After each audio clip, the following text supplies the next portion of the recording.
వివేకానంద నందానంద వివేకానంద భారత్ మాతా की జై భారత్ మాతా की జై భారత్ మాతా की జై భారత్ మాతా की జై జై.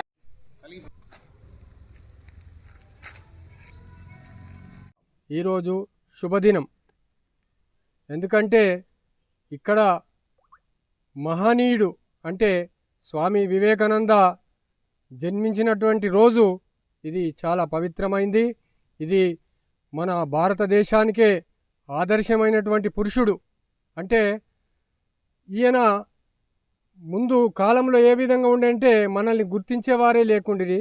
కానీ అమెరికాలో కూడా మన యొక్క జాతి గురించి, మన భారతదేశం గురించి, మన యొక్క ధర్మం గురించి చెప్పడానికి వెళ్ళినటువంటి మన స్వామి వివేకానంద అందరికీ 5 నిమిషాలు 10 నిమిషాలు ఇచ్చిరు. కానీ అన్ని ధర్మం వాళ్లకు మన హిందూ ధర్మం తరపున ఈయనకు 2 నిమిషాలు ఇవ్వడం జరిగింది. ఆ 2 నిమిషాలనే అందరినీ, ఈ యొక్క సభలో ఉన్నటువంటి వారందరినీ కూడా అన్న, తమ్ములు, అక్క, చెల్లెళ్ళు అని సంబోధించి మాట్లాడడం వలన, మరి అంతకుముందు వాళ్ళందరూ ఏం మాట్లాడారంటే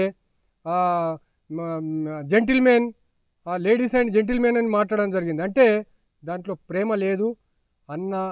అన్నలు, అక్కలు, చెల్లెళ్ళు అంటే ఇందులో ప్రేమ ఉన్నదని ప్రపంచ దేశాలు కూడా తెలుసుకుని గుర్తించి ఆయనకు మారుమురోగా చప్పట్లు కొట్టి ఆ 2 నిమిషాలు ఇచ్చినటువంటి సమయాన్ని 24 గంటల దాకా కూడా కదలకుండా, మరి నీ సమయం అయిపోయింది కూడా అని చెప్పకుండా అందరూ ఆసక్తితోటి విన్నారు. కాబట్టి మరి దీనికి నిదర్శనం ఏంటిది? ఆ స్వామి వివేకానంద యొక్క ప్రవచనము ఆ విధంగా ఉన్నది. ఆయన మానవాళికి ఆదర్శము. మరి మన భారతదేశంలో కూడా మనకెన్నో కొటేషన్లు ఇచ్చిరు. ఆ కొటేషన్లు మన స్కూళ్ళల్లో మరి అన్ని విధాలుగా రాసుకున్నాము.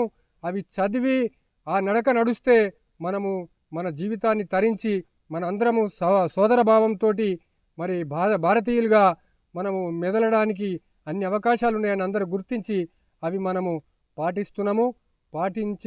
పాటించినంత వరకు మనకు ఏ డోకా లేదు. అన్ని విధాలుగా మంచిగా సుసంపన్నగా బతుకుతున్నాము. కాబట్టి ఆ మహనీయుడికి ఈరోజు దర్పల్లి మండల శాఖలో మన భారతీయ జనతా పార్టీ తరపున మనము పూలమాల వేసి కొబ్బరికాయ కొట్టి మరి ఆయనను స్మరించుకోవడం జరిగింది.